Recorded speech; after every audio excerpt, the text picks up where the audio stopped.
Meu próprio filho e a esposa dele trancaram a mim e ao meu marido doente no porão da nossa casa colonial, gritando: "Esta casa é nossa agora!" Sentada naquela umidade sufocante, ouvi meu marido sussurrar: "Calma, amor. Eles não sabem o que está escondido atrás daquela parede de tijolos." Quando eles saíram, Roberto moveu um tijolo solto e juntos descobrimos um segredo que o pai de Roberto havia escondido há décadas. Um segredo que ia destruir tudo o que nosso filho pensava saber. Mas antes de eu continuar, verifique se você já se inscreveu no canal, deixe seu like. E me conte nos comentários de onde você está ouvindo minha história. Quero muito saber até onde ela já chegou. Essa casa colonial tem respirado por mais de um século. Construída em 1928 pelo pai de Roberto, Antônio Oliveira, ela permanece imponente na Rua das Acácias, no centro histórico de Petrópolis. O sol da manhã filtra através das árvores centenárias, lançando sombras dançantes em nossa varanda ampla, aquela varanda onde Roberto me pediu em casamento há tantos anos, onde Gabriel brincava quando criança, onde sonhávamos com o futuro enquanto tomávamos café nas manhãs de domingo. Eu chamei este lugar de lar por 40 anos, e cada cômodo guarda uma memória, cada tábua do assoalho conhece nossos passos, cada janela viu nossas lágrimas e sorrisos. As paredes desta casa guardam a essência de gerações. O pai de Roberto a construiu com suas próprias mãos, tijolo por tijolo, com o dinheiro que economizou trabalhando como médico dedicado. Ele escolheu pessoalmente cada peça de mobília, cada lustre de cristal que ainda pende do teto da sala de jantar, cada vitral que colore a luz da manhã em tons de âmbar e azul. Esta não é apenas uma construção de pedra e madeira, é o testemunho vivo de uma família, de sacrifícios, de amor que atravessa décadas. Roberto e eu nos mudamos para cá como recém-casados, jovens e cheios de sonhos impossíveis.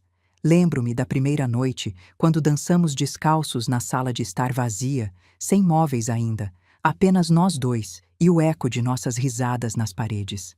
Seu pai, Antônio, tinha acabado de falecer, deixando esta casa como herança para Roberto, junto com o peso de um segredo. Um peso que eu não conhecia naquela época. Criamos nosso filho Gabriel dentro dessa casa, vendo-o dar seus primeiros passos nestes mesmos pisos de madeira polida que agora rangem sob o peso dos anos. Esta casa testemunhou cada fase de sua vida. O choro inconsolável das madrugadas quando era bebê, as risadas estrondosas de aniversários infantis, os silêncios rebeldes da adolescência, o orgulho estampado em seu rosto no dia da formatura. Esta casa testemunhou nossa alegria quando ele se formou na faculdade de administração, nossa esperança quando ele abriu sua primeira empresa de investimentos em um escritório modesto no centro da cidade, nosso orgulho quando os clientes começaram a se multiplicar, atraídos pelo sobrenome Oliveira que carregava tanto peso em Petrópolis. Esta casa viu nossa felicidade quando ele trouxe Letícia para casa como sua noiva. Uma mulher linda, sofisticada, que na época nos pareceu a parceira perfeita para nosso filho bem-sucedido. Como estávamos enganados. Mas isso foi há 4 anos. 4 longos e sufocantes anos, desde que eles se mudaram para cá conosco. Cada dia desses 4 anos foi uma erosão lenta da nossa paz, como água gotejando em pedra até formar um buraco profundo demais para ignorar. Começou quando Roberto teve seu primeiro derrame. Foi numa terça-feira à tarde, lembro-me como se fosse ontem. Ele estava no jardim, regando suas orquídeas queridas, quando simplesmente desabou. O telefone tremeu na minha mão quando liguei para a ambulância, e depois para Gabriel. Meu filho chegou ao hospital com Letícia, ambos com rostos preocupados, abraços reconfortantes, palavras de apoio que pareciam genuínas. Durante as primeiras semanas de recuperação, Gabriel vinha nos visitar todos os dias. Trazia flores, conversava com os médicos, segurava a mão do pai com lágrimas nos olhos. "Não se preocupe, mãe", ele dizia. "Vamos superar isso juntos. Somos família." Eu acreditava nele. Deus me perdoe. Eu acreditava em cada palavra. Foi no 3º mês após o derrame que ele fez a sugestão. Roberto ainda estava fraco, precisava de ajuda para caminhar, para se vestir, para tarefas básicas do dia a dia. Eu estava exausta, cuidando dele sozinha, cozinhando, limpando, administrando medicamentos em horários rígidos, dormindo apenas algumas horas por noite. Gabriel apareceu numa manhã de sábado com café e pão de queijo da padaria. Sentou-se comigo na cozinha e segurou minha mão. Mãe, você parece esgotada. Letícia e eu estivemos conversando. Que tal se nos mudássemos para cá? Só temporariamente, até papai se recuperar. Poderíamos ajudar com os cuidados, dividir as responsabilidades. Você precisa de apoio. Parecia tão razoável, tão carinhoso. Só temporariamente, mãe. Ele repetiu quando viu minha hesitação. Alguns meses no máximo, até vocês se estabilizarem. Você já confiou em alguém que depois te traiu? Deixe nos comentários. Sua história importa. Gabriel sugeriu que eles se mudassem para a suíte master no andar de cima, o quarto que Roberto e eu havíamos ocupado por décadas, com sua varanda privativa que dava para o jardim, seu closet espaçoso, seu banheiro com banheira vitoriana, onde eu costumava relaxar após dias longos. Vocês precisam ficar no térreo, mãe. Papai não pode subir escadas. Faz sentido. Fazia sentido. Era lógico. Era prático. Nós nos mudamos para baixo, para o antigo escritório do pai de Roberto, um cômodo menor, mas confortável, que transformamos em quarto improvisado. Roberto não teria que subir escadas. Seria mais fácil para mim cuidar dele. Era temporário. Exceto que temporário se tornou permanente de maneiras que eu não conseguia prever. No primeiro mês foi sutil. Uma caixa de pertences deles aqui, um móvel ali. Letícia trouxe seu guarda-roupa completo. Já que vamos ficar alguns meses, faz sentido ter minhas coisas. Gabriel instalou seu escritório na antiga sala de costura do avô. Preciso trabalhar de casa alguns dias para estar disponível se precisarem de mim. No segundo mês, a casa começou a não parecer mais nossa. Os pertences deles invadiram cada canto como uma maré silenciosa. As plantas que Roberto cultivava com tanto carinho na varanda foram reorganizadas por Letícia, porque ficavam desorganizadas. Os retratos de família que decoravam as paredes por décadas foram substituídos por arte moderna, que ela comprou numa galeria cara. Meus livros antigos na estante da sala foram movidos para o porão porque ocupam muito espaço e juntam poeira. Os perfumes caros de Letícia, Chanel número 5, se não me engano, aquele que custa mais de R$ 1.000 o frasco, substituíram meus simples sachês de lavanda que eu mesma costurava com flores do jardim. O aroma que definia nossa casa por décadas, aquele cheiro caseiro de lavanda e bolo de fubá recém-assado, foi sufocado por fragrâncias sintéticas e produtos de limpeza industriais que Letícia insistia em usar. Suas conversas altas sobre dinheiro ecoavam por salas que antes conheciam apenas vozes gentis e risadas baixas. Conversas sobre investimentos, sobre oportunidades de mercado, sobre quanto fulano ganhou com ações, sobre quanto cicrano pagou por um apartamento em Ipanema. Dinheiro, sempre dinheiro, como se fosse a única coisa que importasse no mundo.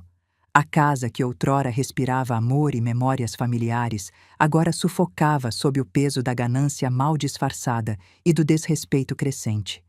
Eu sentia isso nos olhares que eles trocavam quando achavam que eu não estava olhando, nas conversas que morriam abruptamente quando eu entrava num cômodo, nos suspiros de impaciência quando Roberto derramava algo ou precisava de ajuda extra. Esta manhã começou como todas as outras nos últimos 4 anos, com aquela sensação de andar sobre cascas de ovos na minha própria casa.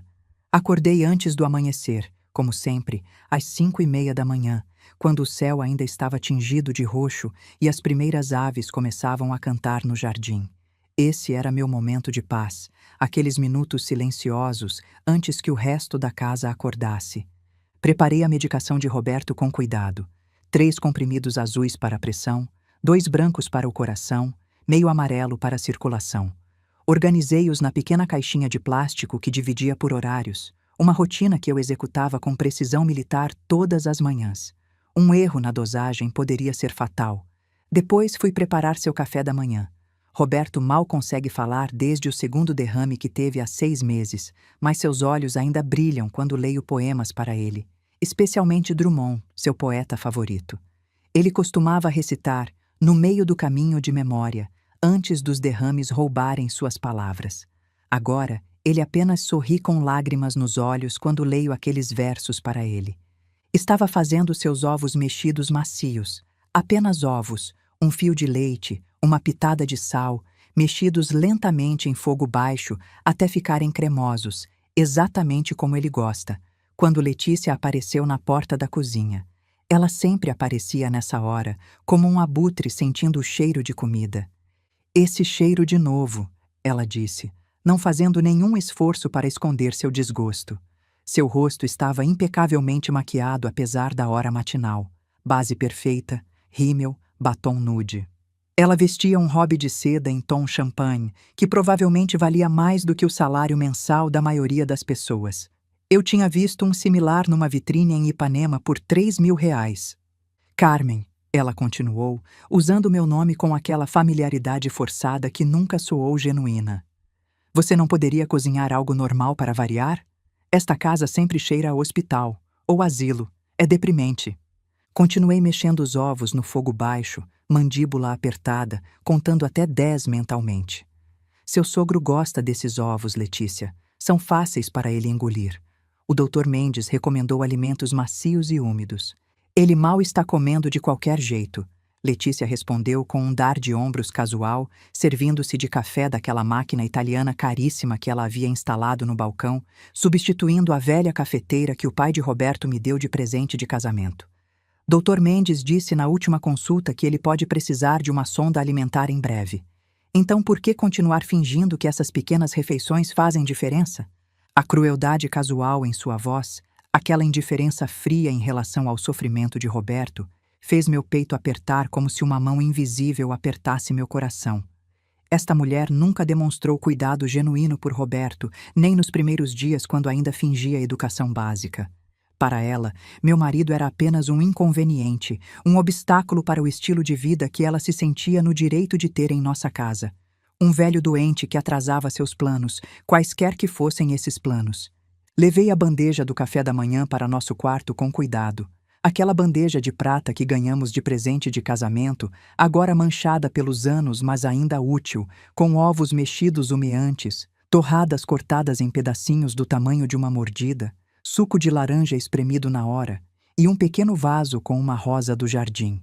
Roberto estava sentado apoiado contra travesseiros que eu havia arrumado meticulosamente, 3 atrás das costas, um sob cada braço para apoio. Ele olhava para o jardim que plantamos juntos décadas atrás, aquele jardim onde cada flor conta uma história. As rosas vermelhas que plantamos no nascimento de Gabriel, as hortênsias azuis que trouxemos da nossa lua de mel em Gramado, o jasmim que o pai dele cultivava e que replantamos em sua memória. Sua mão direita tremia enquanto eu o ajudava a comer, aquele tremor constante que começou após o segundo derrame e nunca mais parou completamente. Eu segurava a xícara de suco para ele, limpava delicadamente o canto da sua boca quando um pouco de ovo escapava, falava suavemente sobre o dia que se anunciava bonito lá fora. "O jasmim está florescendo, amor", eu disse, apontando para a janela. "Aquele que você plantou está coberto de flores brancas. O cheiro vai ficar maravilhoso à noite." Ele não podia responder com palavras, mas seus olhos ainda falavam volumes. Eles se iluminaram com aquele reconhecimento, aquela memória de todas as noites de verão que passamos naquela varanda, apenas nós dois, o perfume do jasmim envolvendo-nos como um abraço, conversando sobre sonhos, sobre Gabriel, sobre nossas esperanças para o futuro. Um futuro que nunca imaginamos seria assim. Mas ele conseguiu um pequeno sorriso, aquele sorriso torto que o derrame deixou, mas que ainda era o sorriso do homem que eu amava. Naquele momento precioso, cercado pela luz dourada da manhã e o perfume de jasmins florescendo lá fora, senti um vislumbre de nossa antiga paz. Aquela paz que costumava preencher cada canto desta casa. Aquela paz que Gabriel e Letícia roubaram de nós, dia após dia, hora após hora. Mas a paz era um luxo que não podíamos mais pagar. A realidade sempre voltava rápido demais. As tábuas do piso no andar de cima gemeram sob passos pesados. Gabriel estava acordado. Reconheci o som. Ele andava pesadamente, sem a delicadeza que seu pai sempre teve. Logo ouvi a torneira do chuveiro, o som abafado de vozes discutindo algo. Depois o ranger da cama quando Letícia se levantou também. Eles desceriam em breve. Juntariam-se na cozinha como faziam todas as manhãs. Tomariam aquele café italiano caro. Falariam em tons que achavam baixos, mas que eu conseguia ouvir perfeitamente através das paredes finas desta casa antiga. Falariam sobre nós como se fôssemos problemas a serem resolvidos, obstáculos a serem removidos, inconveniências a serem gerenciadas. Propriedade, herança, valores de mercado imobiliário, leis de sucessão, custos de casas de repouso, o fardo de pais idosos. Essas eram as palavras que eu ouvia repetidamente, flutuando através da casa como fumaça tóxica. Suas palavras cortavam mais fundo do que eles sabiam, ou talvez soubessem exatamente o quanto doía e simplesmente não se importassem. Enquanto eu me sentava ao lado de Roberto naquela manhã, segurando sua mão frágil e manchada pela idade, sentindo os ossos delicados sob a pele fina e pálida, eu não tinha ideia de que esta seria nossa última manhã normal. Nossa última manhã de paz relativa. Nossa última manhã antes que tudo mudasse para sempre. Não tinha ideia que, em algumas horas, eu estaria trancada num porão úmido, descobrindo segredos que transformariam não apenas nosso destino, mas o destino de todos nesta casa. Se eu soubesse, teria segurado aquele momento por mais tempo. Teria memorizado cada detalhe, a luz do sol beijando o rosto de Roberto, o perfume do jasmim misturado com o aroma de ovos mexidos, o peso confortável da sua mão na minha, o silêncio pacífico daqueles poucos minutos antes da tempestade. Mas a vida não nos dá avisos. Não nos permite preparar para os momentos que mudarão tudo. 1 hora depois, os preparativos matinais no andar de cima finalmente terminaram. Ouvi o silêncio breve que sempre precedia sua descida. Aquele momento em que eles se organizavam, ajustavam suas máscaras de civilidade, preparavam suas estratégias. Então veio o som deliberado e medido de passos descendo pela grande escadaria de madeira que o pai de Roberto havia importado de uma mansão em demolição em São Paulo. Gabriel apareceu primeiro na porta do quarto, já impecavelmente vestido em seu terno azul marinho sob medida, aquele que ele mandou fazer num alfaiate caro em Leblon. Cada fio de cabelo no lugar, perfume discreto mas caro, sapatos italianos brilhando, a imagem perfeita do jovem executivo bem-sucedido. Mas eu conhecia meu filho. Conhecia aquele jeito como ele endireitava a gravata quando estava nervoso. Conhecia como ele evitava olhar nos olhos quando estava prestes a fazer algo que sabia estar errado. Conhecia cada um de seus truques, cada uma de suas manipulações, porque fui eu quem o criei. Fui eu quem o consolou quando acordava de pesadelos. Fui eu quem o ensinou a amarrar os sapatos, a andar de bicicleta, a tratar os outros com respeito. Onde foi que eu errei? Em que momento aquele menino doce que chorava quando via um passarinho ferido se transformou neste homem que olhava para o próprio pai doente como se fosse um problema a ser eliminado? Letícia seguiu logo atrás dele, impecável como sempre em um conjunto que eu reconheci de uma vitrine em Copacabana, pelo menos R$ 15.000, se não me engano.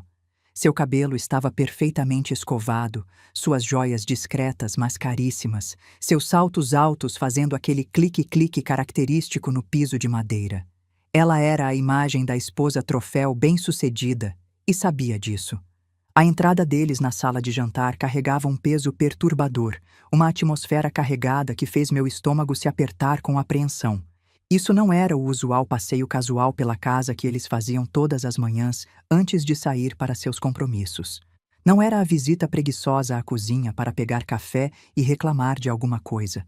Isto era diferente. Isto era planejado, ensaiado, executado. Gabriel puxou deliberadamente a cadeira na cabeceira da mesa de mogno maciço, o antigo lugar do pai dele, o lugar que por tradição familiar pertencia ao patriarca da casa. Eu nunca me sentava ali, mesmo após a morte do sogro. Era um lugar de respeito, um lugar que carregava o peso da autoridade familiar. E ali estava meu filho, apropriando-se daquele espaço como se fosse seu direito de nascimento. Ele se sentou lentamente, ajustando sua postura com aquela precisão estudada, antes de falar naquele tom profissional e artificialmente distante que ele usava com clientes. Aquele tom de voz que colocava uma parede invisível entre o que dizia e o que sentia, se é que ainda sentia alguma coisa. "Mãe, precisamos conversar", ele disse, ainda ajeitando o nó da gravata. "Seriamente. É importante." Letícia deslizou para a cadeira ao lado dele com a graça de uma atriz entrando em cena, cruzando as pernas com elegância calculada. Dobrando suas mãos cuidadas sobre a mesa, aquelas mãos que nunca conheceram trabalho pesado, que nunca lavaram um prato ou trocaram um lençol sujo de doente. Seus olhos brilhavam com aquele brilho predatório que eu tinha aprendido a reconhecer e temer. Aquele olhar de gato prestes a pular sobre um rato. Eles tinham vindo preparados. Isso estava óbvio na maneira como se sentaram, na maneira como se olharam brevemente antes de começar, naquele acordo silencioso entre duas pessoas que planejaram cuidadosamente esta conversa. Senti o perigo instintivamente, como um animal sente a aproximação de uma tempestade. Cada nervo do meu corpo estava em alerta máximo. "É sobre a casa", Gabriel disse, finalmente olhando para mim, mas seu olhar passava através de mim como se eu fosse transparente. Como se eu não fosse sua mãe, mas apenas um obstáculo a ser negociado. Com a condição do papai se deteriorando e tudo o que está por vir, Letícia e eu estivemos pensando muito sobre a situação da herança, a burocracia toda, a confusão legal quando chegar a hora inevitável. A maneira como ele disse inevitável, tão frio, tão clínico, como se estivesse falando sobre um investimento ruim que precisava ser liquidado. Não sobre seu próprio pai, não sobre o homem que o ensinou a andar de bicicleta, que pagou sua faculdade cara, que comemorou cada conquista da sua vida. Um frio se espalhou pelo meu corpo, começando no centro do peito e irradiando para fora. Não era frio do ar ou da manhã, era o frio que vem da traição, do reconhecimento de que seu próprio filho via você não como família, mas como um problema a ser administrado. Letícia se inclinou para a frente e sua voz saiu melosa, coberta daquela falsa preocupação que pessoas manipuladoras adoram usar. "Queremos ajudá-la a evitar problemas sérios mais tarde, Carmen. Realmente queremos. Pensamos muito nisso, consultamos advogados, estudamos as opções e chegamos à conclusão de que o melhor para todos seria você transferir a propriedade da casa para Gabriel agora mesmo. Uma simples escritura de doação. Apenas uma formalidade legal para facilitar as coisas quando... Bem, você sabe." Com um movimento praticado, ela deslizou uma pasta de couro pela superfície polida da mesa. Uma pasta cara, daquelas de executivo. Dentro, eu podia ver através do material translúcido, estavam documentos. Muitos documentos, oficiais, já preenchidos. Evidência física e inegável de que eles planejavam isso há muito tempo. Não foram semanas de planejamento, foram meses, talvez até anos. Desde quando? Desde o primeiro derrame de Roberto? Desde antes? Desde o dia em que se mudaram para cá, já com este objetivo final em mente? Minha mão tremeu ligeiramente ao pensar em tocar aquela pasta, como se ela estivesse contaminada. A casa está avaliada em R$ 2 milhões no mercado atual. Gabriel acrescentou com aquela voz de profissional financeiro, recitando números frios. Com a transferência em vida, evitamos o inventário completamente, sem tribunais, sem interferência do governo, sem impostos absurdos de transmissão. É a decisão financeira mais inteligente. Ele falava como se estivesse explicando uma planilha de Excel, não o futuro da casa onde ele cresceu, onde cada tijolo tinha uma memória. Não toquei nos papéis. Minhas mãos ficaram firmemente no meu colo, dedos entrelaçados com força para controlar o tremor de raiva que começava a subir pela minha espinha. "Não." A palavra saiu da minha boca com mais força do que eu esperava. Curta, definitiva, final. Ela rachou pelo cômodo como um tiro, ecoando nas paredes, suspendendo momentaneamente o tempo. O sorriso cuidadosamente mantido de Letícia caiu instantaneamente, substituído por uma expressão de surpresa genuína. Ela não esperava resistência.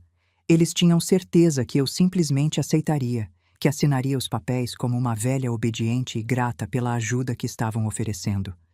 "O que você quer dizer com não?" ela perguntou, sua voz perdendo aquela doçura falsa e ganhando uma borda afiada. "Estamos tentando ajudá-la aqui, Carmen. Você não entende? Quer realmente que seu único filho tenha que lidar com cartórios, advogados, juízes, todo aquele processo interminável de inventário quando você não puder mais lidar com essas coisas? Quando você estiver incapacitada ou pior?"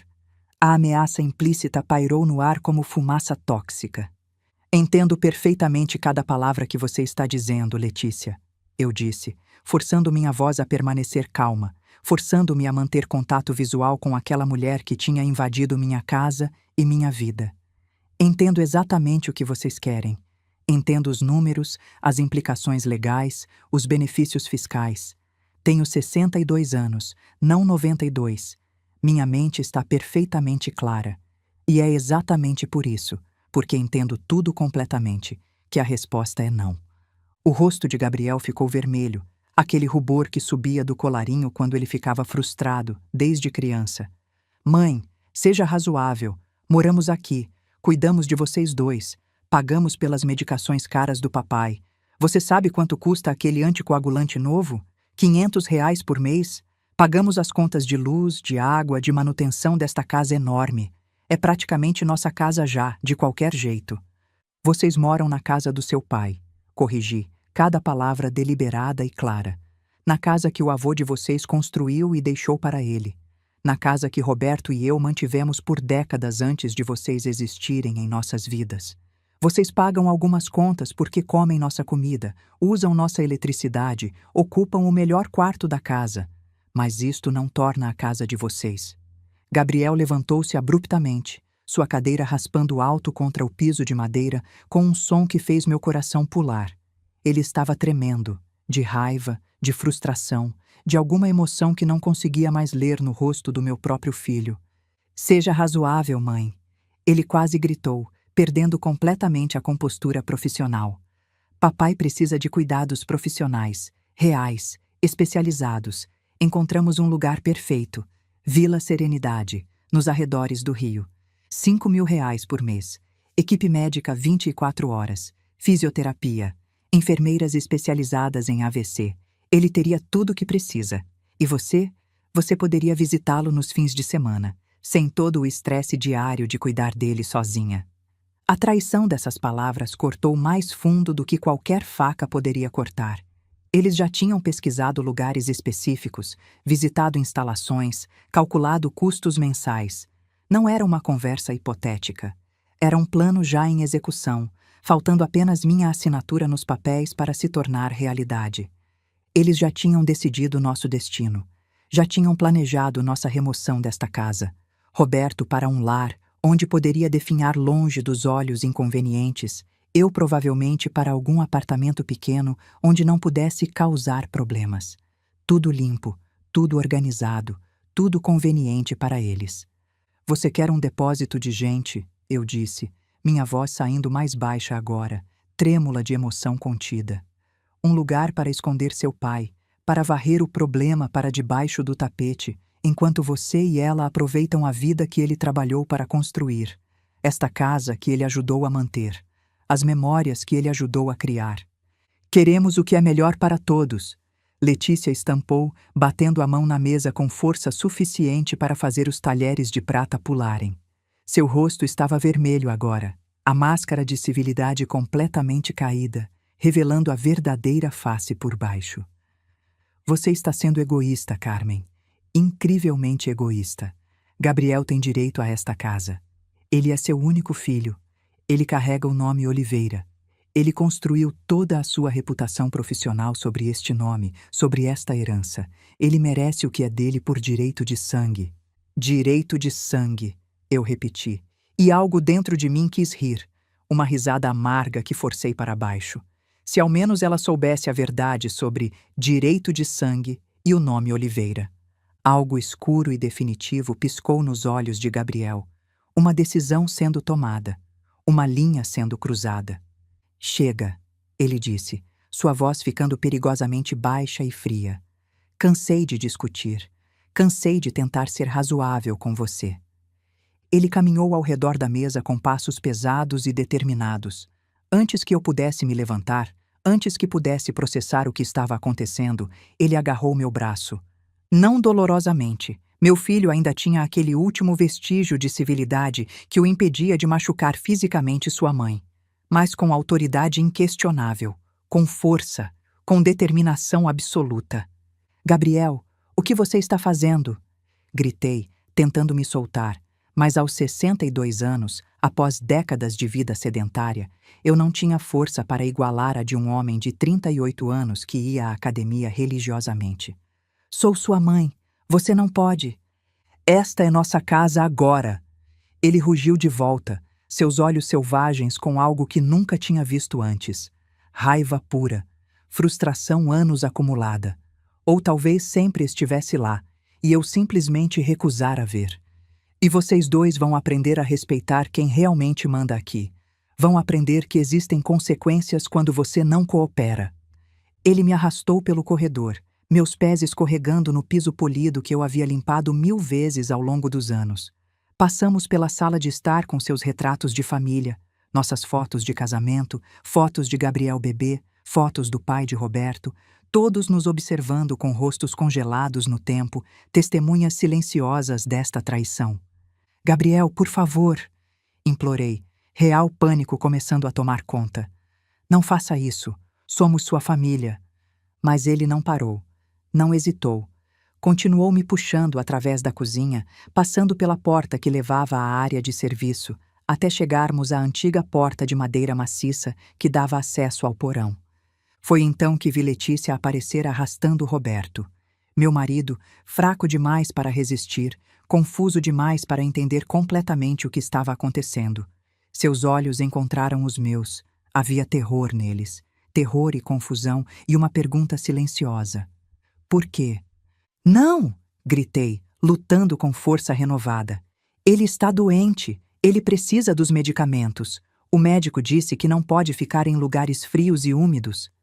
Deveriam ter pensado nisso antes de serem teimosos, Letícia respondeu friamente, empurrando Roberto sem piedade em minha direção. Gabriel abriu a porta do porão com um puxão forte. Do outro lado, havia apenas escuridão, aquela escuridão profunda de um espaço fechado há anos, de um lugar esquecido pelo tempo. O ar que subiu era gelado, carregado de umidade e o cheiro de mofo centenário.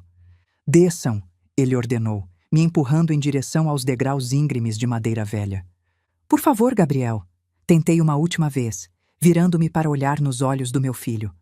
Por favor, não faça isto. Se ainda existe alguma coisa do menino que criei, do filho que amei, por favor. Mas aquele menino não existia mais. Ou talvez nunca tivesse existido.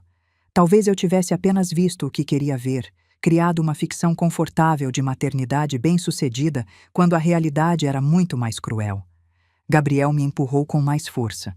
Tropecei, quase caindo pelos degraus. Roberto estava sendo forçado a descer também, seus pés inseguros procurando cada degrau, sua respiração já ficando difícil com o ar úmido. A porta bateu atrás de nós com um som que ecoou como um tiro. O ferrolho exterior deslizou com um clique alto e definitivo. O som de uma prisão fechando. O som de nossa própria casa se transformando em nossa cela. Na escuridão súbita e absoluta, só permaneceram minha respiração ofegante, os gemidos assustados de Roberto e o som de passos se afastando lá em cima. Passos que não voltariam. Passos que nos abandonavam naquele túmulo de pedra e esquecimento. Éramos prisioneiros, em nossa própria casa, nas mãos do nosso próprio filho. O porão era um mundo esquecido. Uma tumba de memórias que ninguém quis preservar. Paredes de pedra fria e irregular nos pressionavam de todos os lados, e aquele cheiro inconfundível de mofo, décadas de umidade acumulada, de ar parado, de esquecimento, preenchia meus pulmões a cada respiração difícil. A única luz era aquela fresta mínima sob a porta lá em cima, um fio dourado de esperança que mal iluminava os primeiros degraus. O resto era escuridão absoluta, opressiva, sufocante. O tipo de escuridão que faz você questionar onde seu corpo termina e o vazio começa. Roberto tremia violentamente ao meu lado nos degraus de madeira áspera e velha. Cada tábua gemia sob nosso peso como se fosse quebrar a qualquer momento.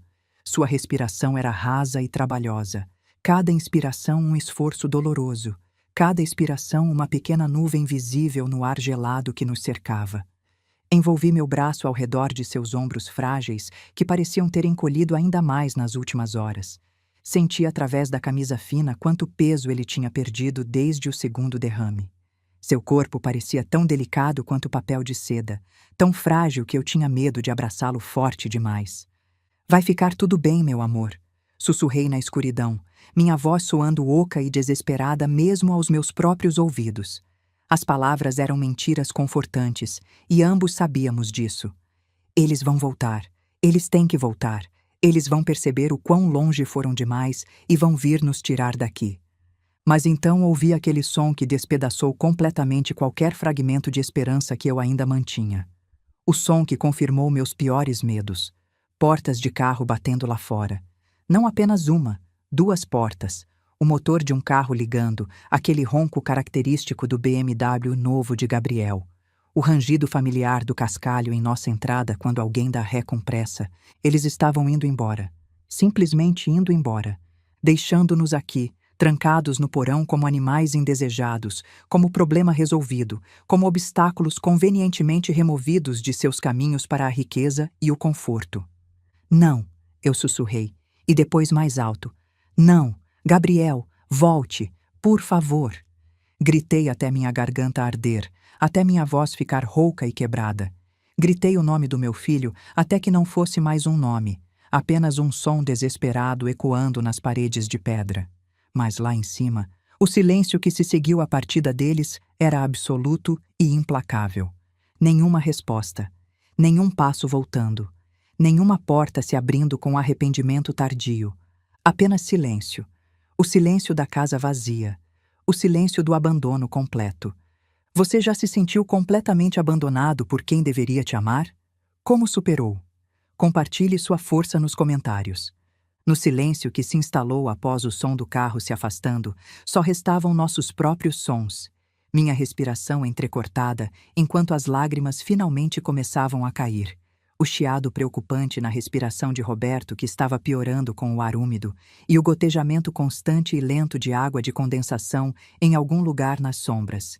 Plink, plink, plink, marcando o tempo como um relógio macabro. Estávamos completamente sozinhos. As horas se arrastaram com uma lentidão torturante. Cada minuto parecia uma hora, cada hora uma eternidade. Minhas pernas ficaram entorpecidas e depois começaram a doer.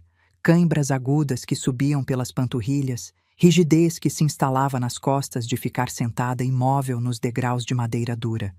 Mas não ousei me afastar muito de Roberto. Ele precisava de mim. Precisava do calor do meu corpo, do conforto da minha presença, da ilusão de segurança que meu braço ao redor dele proporcionava.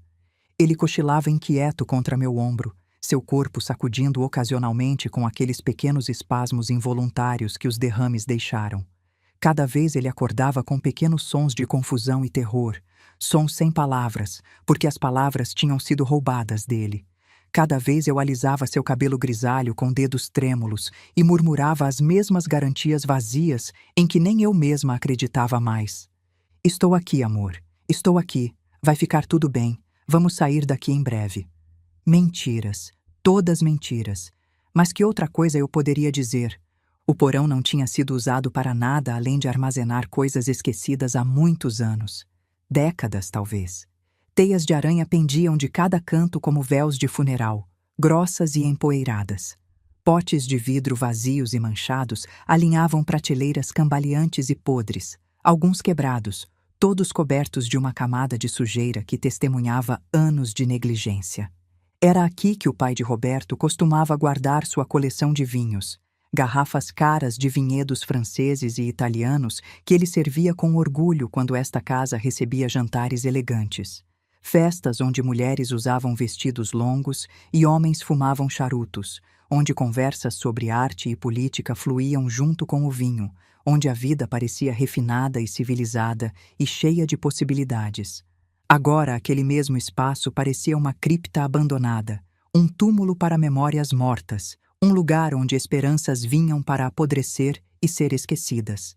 Conforme a escuridão se aprofundava lá fora, medida apenas pela fresta de luz sob a porta que gradualmente ficava mais e mais fraca, passando de dourado para laranja para vermelho até quase desaparecer, o terror real começou a se instalar. Logo estaríamos em completa escuridão. Escuridão total, absoluta, sufocante. O pensamento me aterrorizou de uma forma visceral. Não por mim, eu poderia lidar com o escuro. Tinha lidado com coisas piores. mas por Roberto. Em seu estado confuso, com sua mente fragmentada pelos derrames, a escuridão total poderia mandá-lo ao pânico. Poderia fazer ele perder o último fio de conexão com a realidade. Poderia quebrar completamente o pouco que restava da sua sanidade. Foi então que me lembrei das palavras do sogro. Roberto tinha 18 anos quando o pai o trouxe aqui. Ele tinha mostrado a Roberto onde ficava o registro da água, explicando o antigo sistema elétrico. Mas então tinha parado na parede do fundo, aquela feita de pedra de campo áspera. Roberto me contou essa história uma vez, anos atrás, numa noite de vinho e nostalgia. Meu pai me disse, Roberto havia murmurado, que havia algo ali que eu precisava saber, algo para os tempos mais desesperados. Mas ele nunca me disse o que era. Disse que eu saberia quando o momento certo chegasse. A mão do sogro tinha pressionado contra uma pedra em particular. Prometa que vai se lembrar deste lugar, ele havia dito.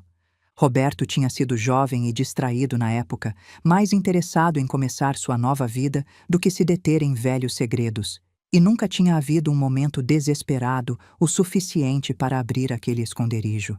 Até agora. Mas agora, décadas depois, trancados naquele porão por nosso próprio filho, aquelas palavras ecoavam com claridade cristalina em minha memória. Tempos desesperados. Se isso não era desesperador, o que era? Mas então ouvi a voz de Roberto, fraca, rouca, mas determinada. As primeiras palavras completas que ele conseguia formar em meses. Carmen, parede, atrás. Meu coração saltou. O que, amor? O que você está tentando me dizer? Ele apontou com a mão trêmula para a escuridão à nossa frente. Para onde deveria estar a parede do fundo? Pai, mostrou, segredo. E então entendi. O pai dele, a parede, o segredo para tempos desesperados. Você precisa me mostrar, amor, sussurrei, ajudando-o a se levantar com cuidado. Pode fazer isso? Pode me levar até lá? Ele acenou com a cabeça, determinação brilhando em seus olhos mesmo na penumbra. Lentamente, apoiado em mim, começamos a atravessar o porão. Cada passo era uma provação. Roberto mal conseguia ficar de pé, seus pés arrastando pelo chão de terra batida. Eu tropeçava em móveis invisíveis na escuridão, uma cadeira de balanço esquecida, caixas de madeira empilhadas, o esqueleto de uma estante quebrada. Mas continuamos, porque tínhamos que continuar, porque não havia outra escolha. Finalmente chegamos à parede do fundo. Roberto se apoiou contra as pedras frias e irregulares, respirando pesadamente. Sua mão percorreu a superfície, procurando algo pelo tato na penumbra. Aqui, ele sussurrou, pressionando uma pedra específica. Ajuda! Não tenho... força! Coloquei minhas mãos sobre as dele. A pedra parecia idêntica às outras, áspera, fria, coberta de umidade. Mas quando pressionamos juntos, ela cedeu ligeiramente, deslizando para dentro com um som de raspagem suave que ecoou no silêncio do porão. Por trás dela, uma cavidade escura se abriu. Um buraco negro no escuro maior. Estendi minha mão com o coração batendo forte, meus dedos tremendo de antecipação e medo. O que encontrei era pequeno, retangular, frio ao toque. Cuidadosamente puxei para fora. Uma velha lata de tabaco, do tipo popular décadas atrás. Sua superfície estava manchada pela idade e umidade, mas eu ainda podia distinguir letras desbotadas. Continental. O que é, amor? Perguntei, segurando a lata como se fosse o tesouro mais precioso do mundo. Roberto não conseguia mais falar. O esforço de nos trazer até ali tinha esgotado suas últimas reservas de energia.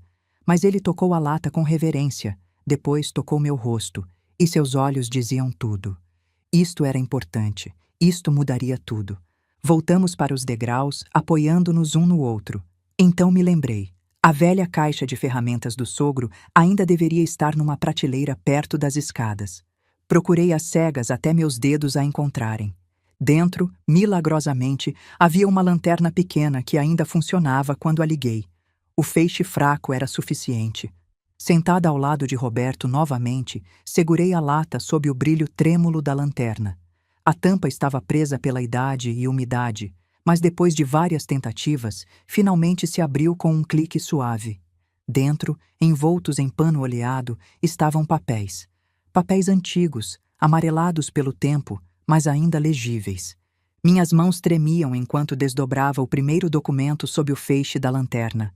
Era uma certidão de nascimento, mas não a de Roberto. Pelo menos não a que eu sempre conheci. Esta trazia um nome que fez meu sangue gelar. Ricardo Mendes. Nascido em São Paulo, na mesma data do aniversário de Roberto. Nome da mãe, Helena Mendes. Nome do pai, Carlos Mendes. Mas conforme desdobrava o segundo documento, o impossível se tornou inegável. Era um decreto de adoção, oficial e carimbado. Ricardo Mendes. Com 6 meses de idade, adotado por Antônio Oliveira, médico viúvo de Petrópolis, Rio de Janeiro. O novo nome da criança, Roberto Oliveira. A identidade inteira do meu marido, tudo o que eu pensava saber sobre o homem com quem dividi minha vida por 4 décadas, desmoronou naquele momento. Ele não era Roberto Oliveira, filho do respeitado doutor Antônio Oliveira, herdeiro de um nome honrado em Petrópolis. Ele era Ricardo Mendes, adotado de completos estranhos. O terceiro documento era uma carta escrita com a letra familiar do sogro. Sob o feixe da lanterna, li com voz trêmula: Meu querido filho, se você está lendo isto, circunstâncias desesperadas o trouxeram a este esconderijo. Seu pai, Carlos Mendes, era chefe de gabinete do governador Lacerda, um homem brilhante que serviu seu estado com honra. Mas em 1962, ele foi acusado de vender informações classificadas, de trair segredos militares durante os anos tensos que precederam o golpe. Conheci Carlos pessoalmente como médico da casa do governador e nunca acreditei naquelas acusações. Mas seu pai se tornou um bode expiatório. Ele tirou a própria vida na prisão, em vez de suportar um julgamento público que destruiria sua família para sempre. Sua mãe, Helena, ficou sem nada além de vergonha e um bebê cujo nome do pai havia se tornado veneno na política de São Paulo. Ofereci adotá-lo, dar-lhe meu nome e proteção. O nome Mendes o teria seguido como uma sombra, fechando portas que o nome Oliveira abriu. Guarde este segredo, meu filho. Há aqueles que o usariam para destruir tudo o que você construiu. Mas se o dia chegar em que você precisar desta verdade como arma, use-a sabiamente. Seu pai para sempre, Antônio. Minha mente girava com as implicações explosivas do que acabara de descobrir. Tudo. Nosso casamento, minha aceitação nos círculos sociais de Petrópolis, nossas conexões, até mesmo o orgulho de Gabriel no legado Oliveira. Tudo isso foi construído sobre uma fundação que poderia desmoronar se esta verdade viesse à tona. Roberto. Minha voz saiu apenas como um sussurro. Você sabia disso? Ele balançou a cabeça lentamente, seus olhos arregalados de choque. Lágrimas corriam por seu rosto. Não eram lágrimas de alívio por finalmente revelar um segredo guardado. Eram lágrimas de descoberta, de traição, de uma vida inteira construída sobre uma mentira que nem ele mesmo conhecia. Ele tinha vivido 64 anos sem saber quem realmente era. Seu pai adotivo havia guardado este segredo tão bem que nem o próprio Roberto sabia da verdade.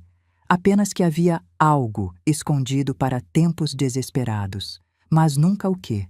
E agora, naquele porão frio e úmido, trancado pelo próprio filho, Roberto descobria que não era quem sempre pensou ser. Gabriel não sabe de nada disso, eu disse, mais para mim mesma do que para ele, enquanto minha mente começava a trabalhar, peça por peça montando o quebra-cabeça. Ele passou a vida inteira tendo orgulho do nome Oliveira, construindo seu negócio de investimentos sobre aquela reputação.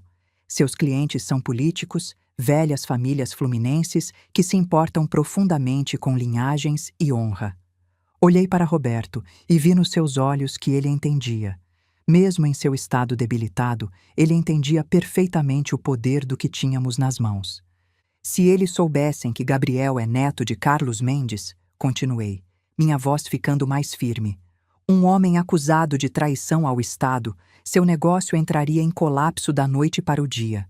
Nenhum político confiaria nele com suas informações financeiras. Nenhuma família de elite o deixaria gerenciar sua riqueza.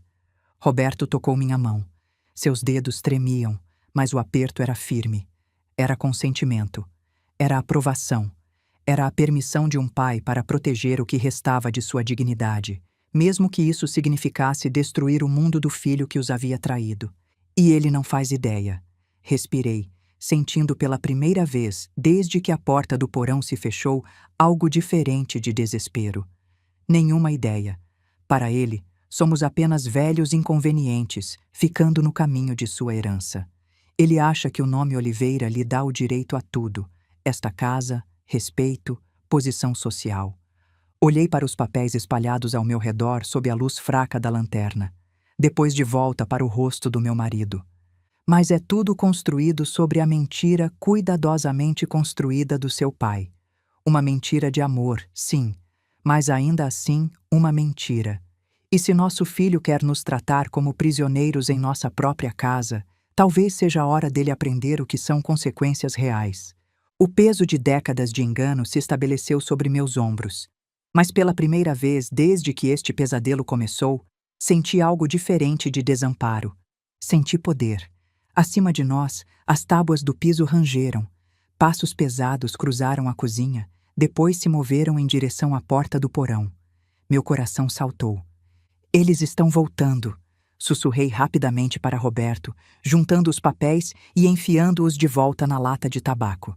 Escondi a lata dentro da minha blusa, onde não seria vista. O ferrolho pesado raspou contra o metal, e de repente, a luz inundou nossa prisão escura. Gabriel estava silhuetado na porta, seu terno caro amarrotado.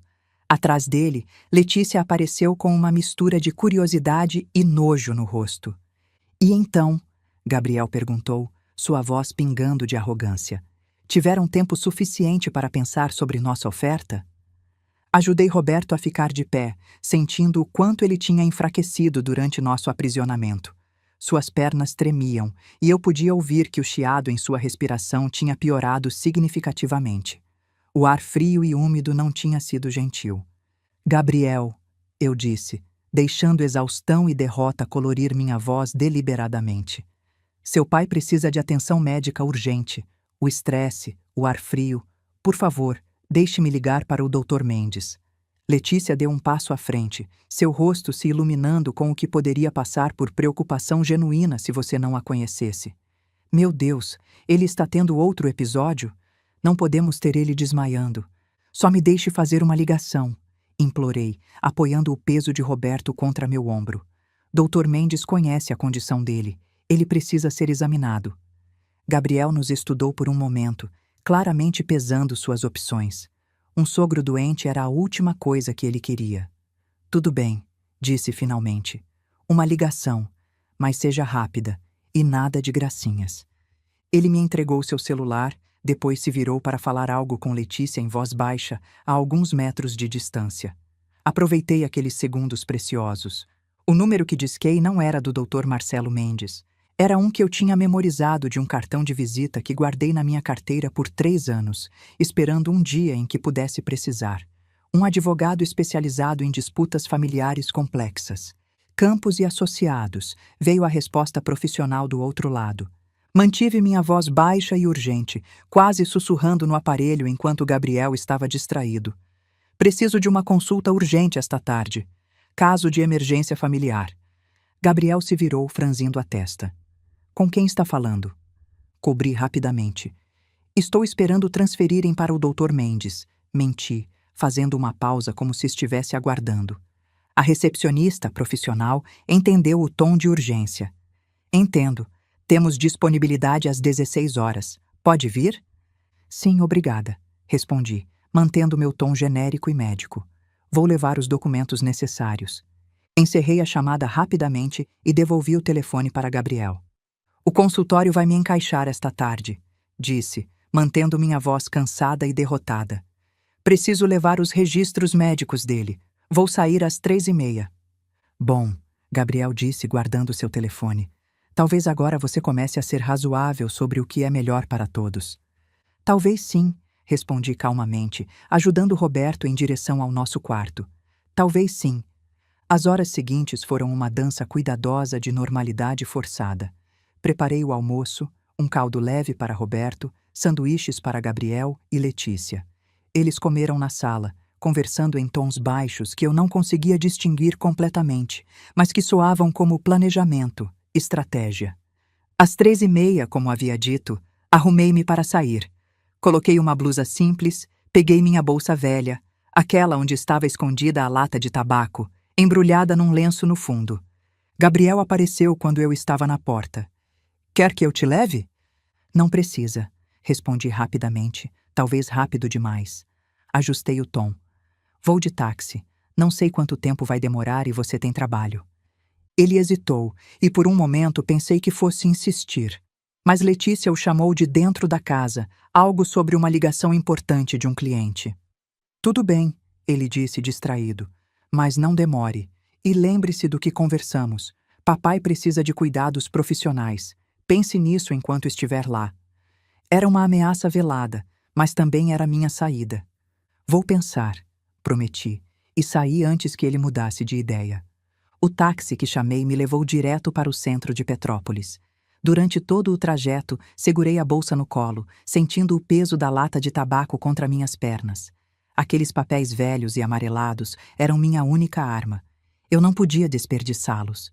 3 horas depois de fazer aquela ligação, 3 horas que pareceram 3 dias, eu estava sentada diante de Rodrigo Campos em seu escritório elegante no centro de Petrópolis. Ele era um homem na casa dos 50, com cabelo grisalho e olhos afiados que não perdiam nada. Eu tinha trazido a lata de tabaco comigo, e agora seu conteúdo estava espalhado sobre sua escrivaninha de mogno polida. Campos estudou a certidão de nascimento, os papéis de adoção e a carta de Antônio com a intensidade focada de um cirurgião examinando raios-x. Quando finalmente olhou para cima, havia algo predatório em seu sorriso. Senhora Oliveira, ele disse, recostando-se em sua cadeira de couro. Seu filho construiu todo o negócio de investimentos dele em relacionamentos com a elite política do Rio e de São Paulo, não é? Sim, respondi. A lista de clientes dele lê como um quem é quem do governo estadual e velhas famílias de Petrópolis e do Rio. E eles confiam nele porque acreditam que ele vem de sangue Oliveira honrado, de uma linhagem respeitada. Exatamente. O sorriso de Campos se ampliou, e ele se inclinou para a frente, seus dedos entrelaçados sobre a mesa. Bem, senhora Oliveira, deixe-me explicar o que temos aqui. Este não é apenas um segredo de família. Esta é uma bomba nuclear. Ele pegou a certidão de nascimento, segurando-a delicadamente como se fosse explosiva. Carlos Mendes não era apenas um funcionário público que caiu em desgraça, continuou.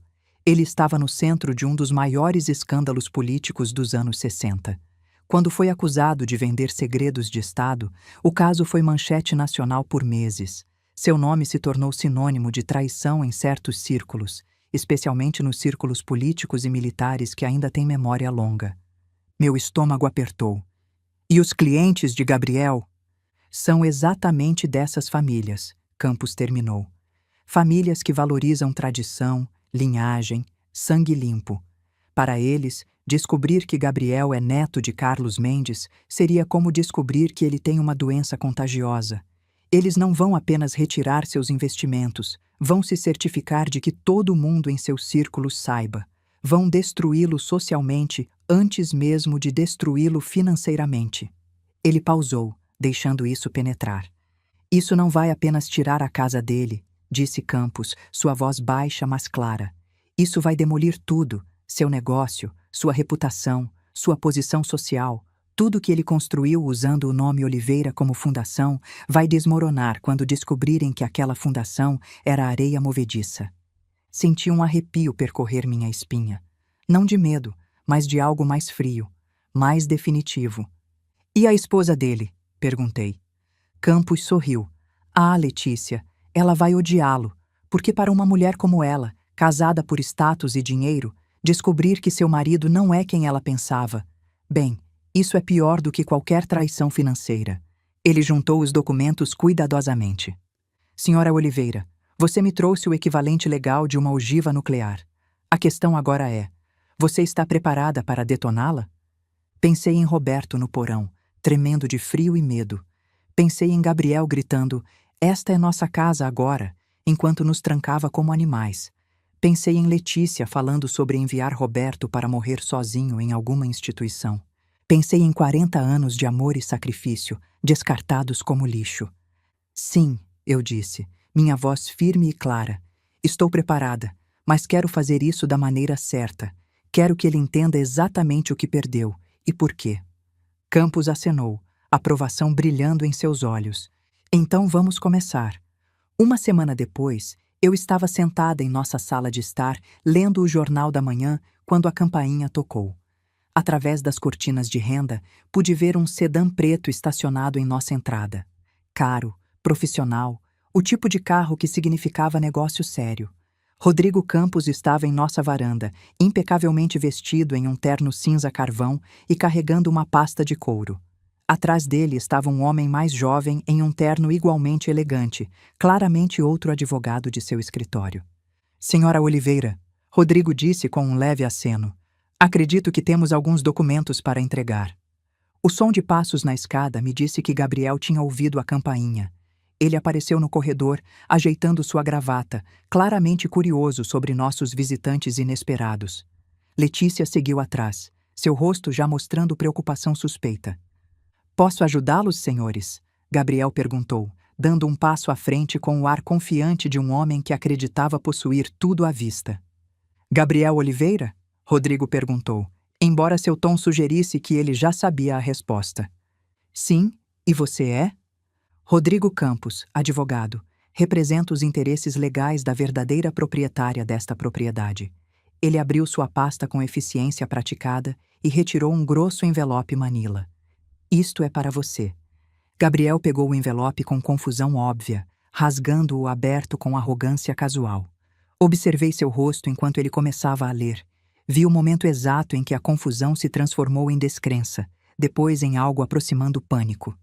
Notificação de despejo, ele gaguejou, sua voz rachando. O que diabos isso significa? Letícia arrancou os papéis de suas mãos, seus olhos escaneando a linguagem legal com crescente alarme. Isso diz que a casa pertence a Carmen, não a você. Isso diz que nossa escritura de doação... Ela olhou para cima, rosto pálido, fraudulenta.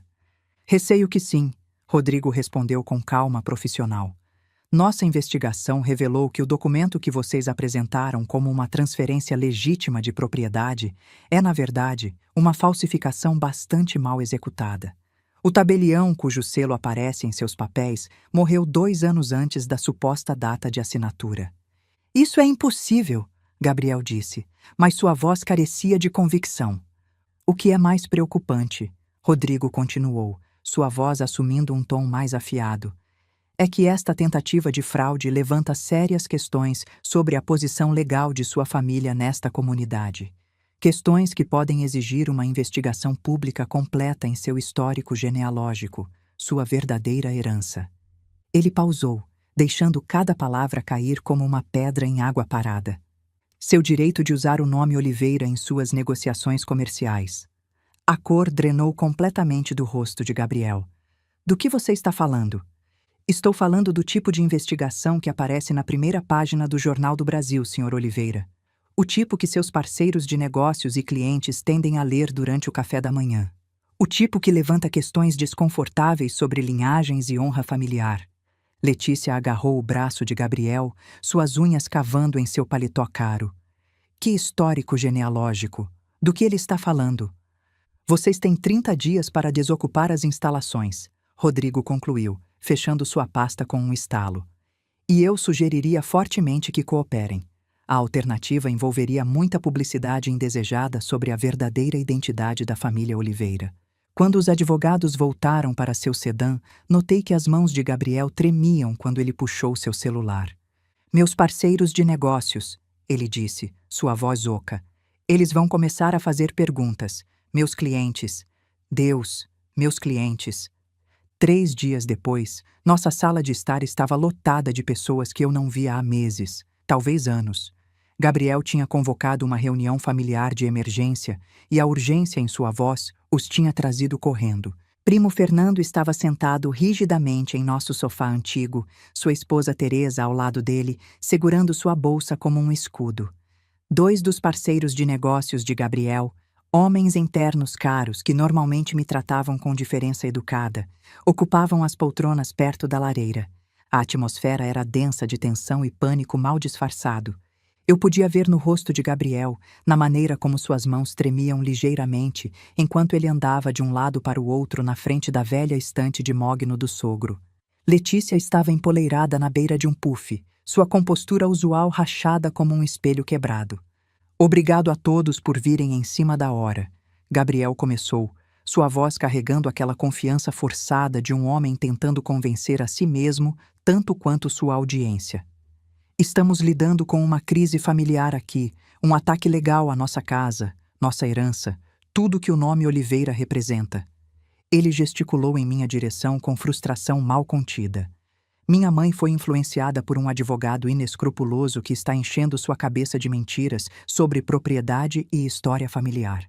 Na idade dela, com o estresse de cuidar do pai, acho que ela está ficando confusa sobre a realidade. Fernando se mexeu desconfortavelmente no sofá. Carmen sempre foi afiada como uma navalha, Gabriel. O que exatamente você está sugerindo?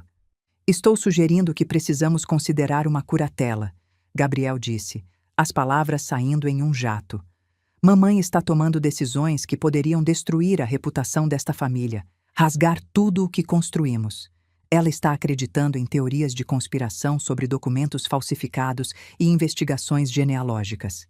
Teresa se inclinou para a frente, sua voz gentil, mas preocupada.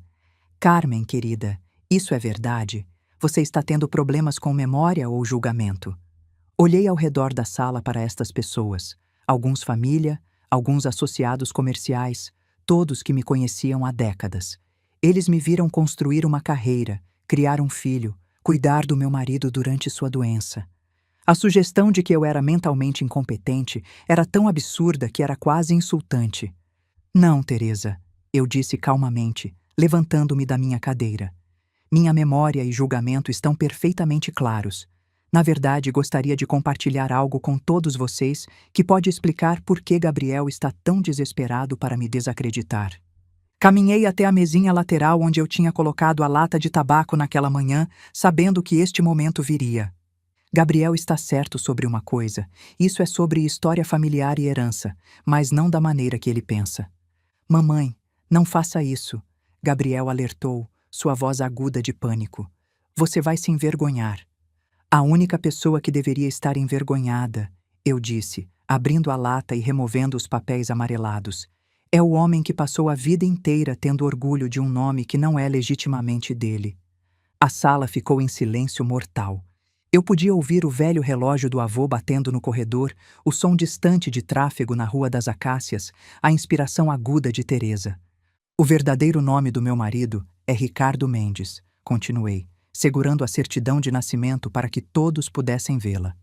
Ele foi adotado quando bebê por Antônio Oliveira, depois que seu pai biológico, Carlos Mendes, foi acusado de vender segredos de Estado e morreu na prisão em vez de enfrentar julgamento.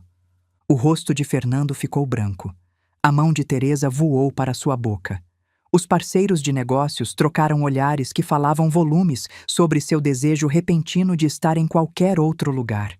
Gabriel construiu sua empresa de investimentos em relacionamentos com a elite política de São Paulo e do Rio, eu disse, minha voz ficando mais forte a cada palavra. Seus clientes confiam nele porque acreditam que ele vem de sangue Oliveira honrado. Mas ele não vem. Ele é o neto de um homem acusado de traição, e cada aperto de mão, cada negócio, cada relacionamento com clientes é construído sobre essa mentira. O silêncio que seguiu foi absoluto. Vi em seus rostos o choque, o desgosto, o horror crescente conforme percebiam as implicações. Na sociedade de Petrópolis e do Rio, onde linhagem e reputação importavam mais do que dinheiro, isso era uma sentença de morte social. Você, um dos parceiros de negócios finalmente disse, sua voz estrangulada. Você é o neto de Carlos Mendes? O Carlos Mendes? Isso não é verdade, Gabriel disse fracamente, mas todos na sala podiam ver que era. Ela está mentindo, ela está confusa.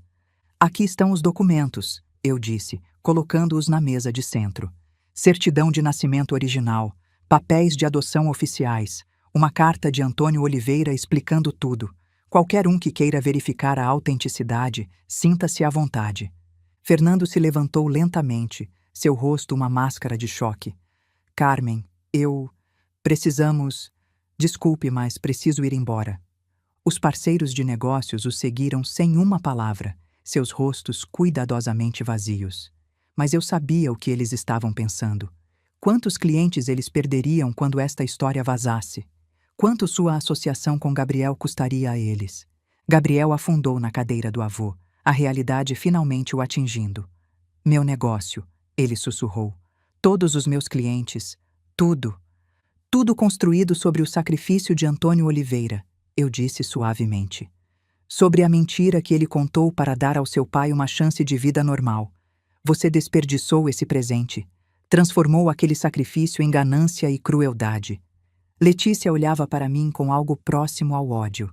Você destruiu nossa vida. Não, corrigi. Vocês tentaram nos destruir primeiro. Eu apenas me defendi.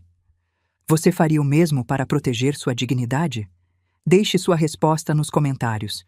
6 meses se passaram desde aquela tarde devastadora em nossa sala de estar, e cada um desses meses trouxe mudanças que eu jamais poderia ter previsto. O silêncio em nossa casa colonial nunca pareceu tão precioso, tão curativo. É o tipo de silêncio que vem não do vazio ou da solidão, mas da ausência de toxicidade, da remoção de pessoas que trouxeram apenas tensão, manipulação e ganância disfarçada de amor familiar para nosso lar. Os primeiros dias após a partida de Gabriel e Letícia foram estranhos. Acordava de manhã, esperando ouvir os passos pesados de Gabriel no andar de cima, o clique-clique dos saltos de Letícia, suas vozes discutindo sobre dinheiro e investimentos. Mas havia apenas silêncio. Um silêncio bom. Um silêncio que gradualmente foi preenchido com outros sons mais suaves. Pássaros cantando no jardim, o vento nas árvores centenárias, a respiração tranquila de Roberto enquanto dormia sem os pesadelos que o atormentavam antes. Gabriel e Letícia deixaram Petrópolis no dia seguinte àquela reunião. Ouvi através do primo Fernando, que ligou para verificar se estávamos bem, chocado com o que presenciara, que eles fizeram as malas durante a noite toda, como criminosos fugindo da cena do crime. Não deixaram bilhete. Não pediram desculpas, não se despediram, simplesmente desapareceram antes que o sol nascesse. Dentro de uma semana, o negócio de investimentos cuidadosamente construído de Gabriel começou a desmoronar. Os primeiros clientes a saírem foram os políticos, aqueles homens e mulheres que construíram carreiras sobre reputação e imagem pública. Para eles, a revelação de que Gabriel era neto de Carlos Mendes era equivalente a descobrir que seu corretor financeiro tinha uma doença contagiosa. Eles retiraram suas contas por telefone, por e-mail, através de advogados. Ninguém quis uma reunião presencial. Ninguém quis dar a Gabriel a chance de explicar ou defender seu caso. Na política, até mesmo a sombra de escândalo é suficiente para destruir alianças que levaram anos para construir. Depois vieram as velhas famílias de Petrópolis e do Rio, aqueles clãs que rastreiam suas linhagens até a época do Império, que guardam árvores genealógicas como tesouros sagrados. Para eles, a revelação era ainda pior. Gabriel não era apenas associado com vergonha, ele havia construído sua carreira inteira sobre uma mentira sobre sangue e herança. O escândalo da escritura fraudulenta foi a gota d'água. Isso transformou Gabriel de um descendente desafortunado em alguém ativamente desonesto. A combinação era tóxica, radioativa, social e profissionalmente fatal. Fernando me contou que a empresa de Gabriel, que chegou a gerenciar quase 100 milhões de reais em ativos, estava sendo liquidada. Os sócios se afastaram imediatamente. O escritório elegante em Leblon foi fechado. As contas foram encerradas uma por uma. Eles se mudaram para uma cidade pequena no interior de Minas Gerais, um lugar onde ninguém conhecia os nomes Mendes ou Oliveira. Ouvi que Letícia encontrou trabalho como recepcionista em um salão de beleza.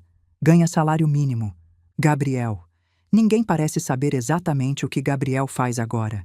Alguns dizem que vende seguros. Outros dizem que trabalha como vendedor em uma loja de móveis. Ele não liga.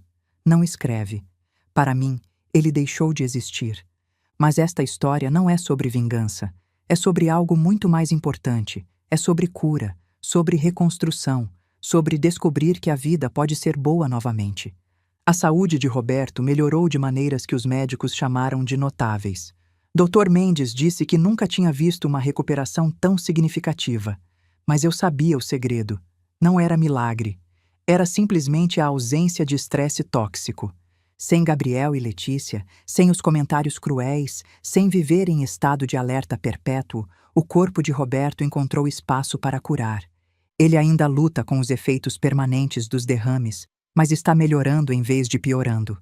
Seu apetite voltou. Seu sono é tranquilo. E mais importante, seu sorriso voltou. Ele até consegue dizer algumas palavras agora. Pequenas vitórias que celebramos como conquistas monumentais. Carmen, ele consegue dizer. Amor. Obrigado. Feliz. 6 meses de paz transformaram mais do que 4 anos de inferno conseguiram destruir. Fizemos mudanças significativas na casa. Aquele porão onde descobrimos a verdade, contratei empreiteiros para transformá-lo completamente. Instalamos iluminação moderna, ventilação, aquecedores. Pintamos as paredes de branco luminoso. Colocamos piso de madeira clara. Tornou-se meu estúdio pessoal, um santuário de paz. Forrei as paredes com estantes de livros. Coloquei cadeiras confortáveis perto de janelas ampliadas. Há uma mesinha onde tomo chá e escrevo. Há plantas, samambaias e jiboias que prosperam. Às vezes desço lá nas tardes ensolaradas, não pensando sobre segredos ou terror, mas simplesmente apreciando a satisfação de um espaço recuperado, redimido, transformado. Um lugar de morte se tornou um lugar de vida. Uma metáfora perfeita para nossas vidas. Nossa vizinha, Dona Marta, passa aqui a maioria das tardes agora. Ela é viúva, mora 3 casas abaixo e tem sido uma dádiva divina. Ela ajuda com o jardim, traz legumes e trata Roberto com o respeito gentil que ele merece. É engraçado como remover pessoas tóxicas abre espaço para pessoas genuinamente boas entrarem. Aprendi algo profundo. Família não é apenas sobre sangue ou nomes compartilhados. É sobre amor, respeito e cuidado genuíno. Gabriel compartilhou nosso nome e viveu em minha casa a vida toda. Mas Dona Marta, que nos conhece há 6 meses, demonstrou mais espírito familiar verdadeiro. O nome Oliveira que carregamos com tanto medo não nos define mais. Nem o nome Mendes com o qual Roberto nasceu. Somos simplesmente Carmen e Roberto, um casal que aprendeu que a herança mais preciosa não é dinheiro ou propriedade, mas o exemplo de como tratamos as pessoas que dependem de nós. Antônio Oliveira salvou Roberto da vergonha das acusações contra seu pai, mas foi enfrentando a ganância do nosso próprio filho que realmente nos libertou. Olho para Roberto agora, sentado em sua cadeira favorita na varanda, observando o jardim que plantamos juntos. O sol da tarde ilumina seu cabelo prateado e ele está sorrindo. Aquele sorriso pequeno e pacífico que me lembra por que lutei tão duro. Esta casa colonial, com suas paredes centenárias, já não é uma prisão. É novamente um lar. Um lugar onde o amor vive, onde o respeito prospera, onde 2 pessoas podem passar seus últimos anos em paz e dignidade. Lembro-me da verdadeira riqueza. Não é medida em reais ou escrituras, mas no amor que damos e na dignidade que mantemos, mesmo em nossas horas mais escuras. Olhando para trás, percebo que cometi erros que quase me custaram tudo. Vivi décadas sem questionar, sem exigir respeito. Não seja como eu. Não deixe o medo do conflito impedi-la de defender sua dignidade. A verdade tem uma maneira de nos libertar, mesmo quando pensamos que vai nos destruir. Antônio Oliveira deu seu nome a Roberto por amor. E foi esse mesmo amor, amor próprio, amor pela dignidade, que me deu forças para usar aquela verdade como arma quando necessário. Esta história não é apenas sobre herança ou ganância. É sobre a herança de caráter que passamos para as futuras gerações. Podemos escolher criar filhos que valorizem compaixão sobre riqueza, integridade sobre status. A maior lição: não espere uma crise para revelar seu valor. Não deixe ninguém roubar sua dignidade. As pessoas que realmente importam vão amá-la por quem você é, não pelo que você possui. Se esta história ressoou com você, por favor, compartilhe com alguém que precisa ouvi-la. Inscreva-se em nosso canal para mais histórias sinceras e me diga nos comentários qual lição familiar moldou mais sua vida. Suas histórias importam tanto quanto a minha. E lembre-se, queridos ouvintes, a verdadeira herança que deixamos não está em testamentos ou propriedades, mas nos corações que tocamos e nas vidas que melhoramos simplesmente por termos existido. Antônio Oliveira entendeu isso quando adotou Roberto. Dona Marta vive isso todos os dias, e agora, finalmente, nós também entendemos. Obrigada por me ouvirem. Até a próxima história.